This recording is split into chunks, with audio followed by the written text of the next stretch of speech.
Right నాంపల్లిలో furniture దుకాణంలో జరిగిన అగ్ని ప్రమాదంలో చిక్కుకున్న 5గురిని రక్షించేందుకు రెస్క్యూ టీం ప్రయత్నాలు ఇంకా చేస్తూనే ఉంది. క్షణాల్లో భవనమంతా మంటలు వ్యాపించాయి. బయటకు రాలేక 5గురు లోపల చిక్కుకున్నారు. దట్టమైన పొగలు వ్యాపించడంతో సహాయక చర్యలకు ఆటంకం కలిగింది. వాచ్మెన్ గా పనిచేస్తున్న యాదయ్య దంపతులు 2 పిల్లలతో కలిసి సెల్లార్లో నివాసం ఉంటున్నారు. తల్లిదండ్రులు బయటకు వెళ్లిన సమయంలో ప్రమాదం జరిగింది. సెల్లార్లో 2 పిల్లలతో పాటు మరొక వృద్ధురాలు కూడా చిక్కుకుపోయారు. వారిని రక్షించేందుకు వెళ్లిన ఇంతియాజ్, హబీబ్ అనే వ్యక్తులు అక్కడ నుంచి బయటకు రాలేకపోయారు. భవనంలో చిక్కుకున్న వారిని గుర్తించేందుకు 2 రోబో ఫైటర్లను అగ్నిమాపక సిబ్బంది పంపారు. ఘటనా స్థలాన్ని హైదరాబాద్ సిపి సజ్జనార్ పరిశీలించారు. ప్రమాదంపై నివేదిక ఇవ్వాలని మంత్రి పొంగులేటి శ్రీనివాసరెడ్డి ఆదేశించారు.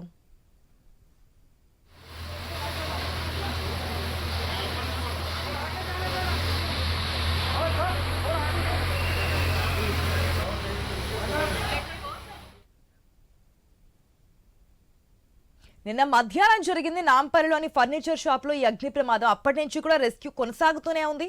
దీనికి సంబంధించినటువంటి అప్డేట్స్ మా ప్రతినిధి స్వామి ద్వారా తెలుసుకుందాం.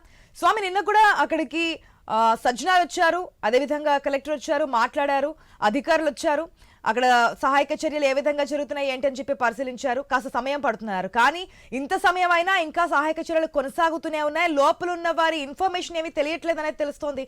డీటెయిల్స్ ఏంటి, ఇంకా ఎంత సమయం పట్టే ఛాన్స్ కనిపిస్తోంది? అంటే ఆశ, నిన్న మధ్యాహ్నం ప్రారంభమైనటువంటి ఈ బచ్చాస్ ఫర్నిచర్ షాప్ లో సెల్లార్ లో 2 అంతస్తుల సెల్లార్ ఉన్నట్టు ఒకటిలో 2 అంతస్తులు కూడా పూర్తిగా ఫర్నిచర్ తో నిండిపోవడంతో కూడా మంటలు చెలరేగినప్పుడు మొత్తం లోపలంతా కూడా కాలిపోయినట్టుగా కూడా గుర్తించారు.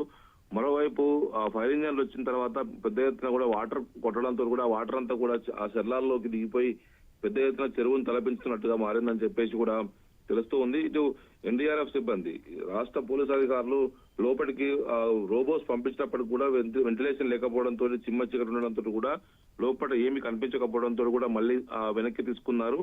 ఆ తర్వాత సాయంత్రం 6 గంటల 7 గంటల సమయంలో NDRF, national disaster response force సిబ్బందిని కూడా రప్పించి ఒకవైపు రెస్క్యూ ఆపరేషన్ కొనసాగిస్తున్నారు. ఒకవైపు సిపి సజ్జనారు, కలెక్టర్ హరిచందన్ అక్కడే ఉండి పర్యవేక్షిస్తున్నారు. డిజాస్టర్ మినిస్టర్ పొంగులేటి శ్రీనివాసరెడ్డి ఎప్పటికప్పుడు జరుగుతున్న పరిణామాలని అడిగి తెలుసుకుంటూ ఉన్నారు. ఒకవైపు వారి కుటుంబ సభ్యులు లోపల వారి పరిస్థితి ఏందో తెలియక వారు అంతా లవోదిబోమంటున్నారు. ఒకవైపు అక్కడ ఉన్నటువంటి వాచ్మెన్ పనిచేస్తున్న యాదయ్య దంపతుల 2 పిల్లలు సెల్లార్లోనే ఇరుక్కుపోవడంతో కూడా వారిని రక్షించడం కోసం ఒక వృద్ధురాలు కూడా వారితో పాటు చిక్కుకుపోయింది. వారిని రక్షించేందుకు వెళ్ళినటువంటి ఇంతియాజ్ హబీబ్ అనే వ్యక్తి కూడా లోపల చిక్కుపోయినట్టుగా కూడా తెలుస్తుంది. దీంతో వారి కుటుంబ సభ్యులంతా కూడా అక్కడికి వచ్చి నిన్నటి నుంచి కూడా వారిని ఎప్పుడు బయటకు తీసుకొస్తారు, అసలు ప్రాణాలతో ఉన్నారా లేరా అనే ఒక క్లారిటీ లేకుండా వాళ్ళంతా కూడా ఏడుస్తూ ఉన్నారు. దీంతో వారి పరిస్థితి ఖచ్చితంగా ప్రాణాలతో బయటపడే అవకాశం అయితే కనబడట్లేదు. అక్కడున్న పరిస్థితి చూస్తే దాదాపుగా 2 అంతస్తులు సెల్లార్లో 2 అంతస్తులు పూర్తి స్థాయిగా మొత్తం ఫర్నిచర్ తోని పూర్తిగా నింపిపోయి ఉంది.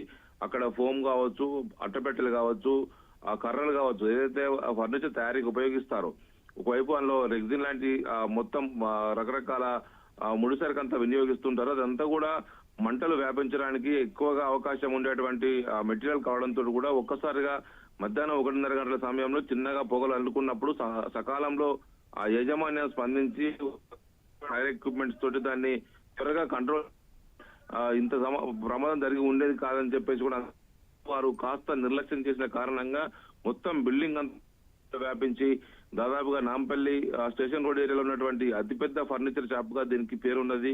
దశాబ్దాల కాలంగా అక్కడ కొనసాగుతున్నటువంటి ఫర్నిచర్ షాపులలో అక్కడ పెద్ద ఎత్తున వ్యాపారాలు జరుగుతూ ఉంటాయి.